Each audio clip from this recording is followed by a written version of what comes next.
અસામાજિક તત્વો અને અસામાજિક પ્રવૃત્તિ પર સરકારના આદેશ બાદ પોલીસે કડક કાર્યવાહી શરૂ કરી છે। બનાસકાંઠા જિલ્લામાં પોલીસે અસામાજિક તત્વો પર કડક નિયંત્રણ માટે સ્પેશિયલ ડ્રાઈવ શરૂ કરી છે। પાલનપુર અને ડીસા સહિત શહેરો તથા અમીરગઢ બોર્ડર પર ખાસ ચેકિંગ કરવાની કાર્યવાહી હાથ ધરાઈ છે। આ દરમિયાન નશાકારક પદાર્થો, હથિયારો અને અન્ય ગુનાહિત પ્રવૃત્તિઓ પર રોક લગાવવા માટે સઘન ચેકિંગ કરવામાં આવી રહ્યું છે। 223 અસામાજિક તત્વોની યાદી તૈયાર કરી છે અને ગેરકાયદેસર પ્રવૃત્તિ કરનારા લોકો પર પોલીસ કડક કાર્યવાહી કરશે। સાથે ગેરકાયદેસર રહેતા તત્વોના ઘર પર બુલડોઝર ફરી વળશે।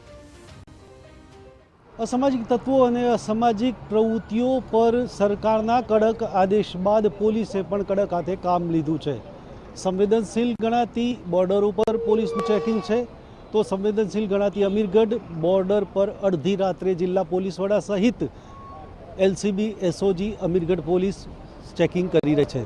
ખાસ આપણી સાથે છે જિલ્લા પોલીસ વડા સાહેબ। ખાસ કરીને આજે સરપ્રાઇઝ ચેકિંગ છે અસામાજિક તત્વો પર અથવા તો કોઈ અસામાજિક પ્રવૃત્તિઓ પર કયા પ્રકારે?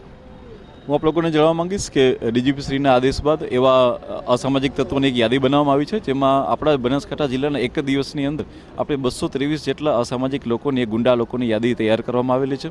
આ યાદી ઉપરાંત આપણી જે બોર્ડર છે બનાસકાંઠા જિલ્લાની, કે જે રાજસ્થાન સાથે સંકળાયેલી છે, તે આશરે 285 કિલોમીટર જેટલી લાંબી હોય। મહત્ત્વની તમામ ચેકપોસ્ટો ઉપર વધારે પોલીસ સ્ટાફ રાખીને ત્યાં સઘન ચેકિંગ કરવામાં આવી રહ્યું છે। જે લોકો માઉન્ટ આબુથી કે બીજી કોઈ જગ્યાએથી આવી રહ્યા છે, તે લોકો અહીંયા દારૂ પીને ના આવે એના માટે થઈને બ્રેથ એનાલાઇઝરનો ઉપયોગ કરીને તમામ લોકોને ચેક કરવામાં આવે છે। આ સિવાય સ્નીફર ડોગને કામે લગાડીને કોઈ પણ એનડીપીએસ કે એવી કોઈ પણ વસ્તુઓ ગુજરાતમાં ના પ્રવેશે એના માટેનું પણ સખ્તાઈથી પાલન હાલમાં કરવામાં આવી રહ્યું છે।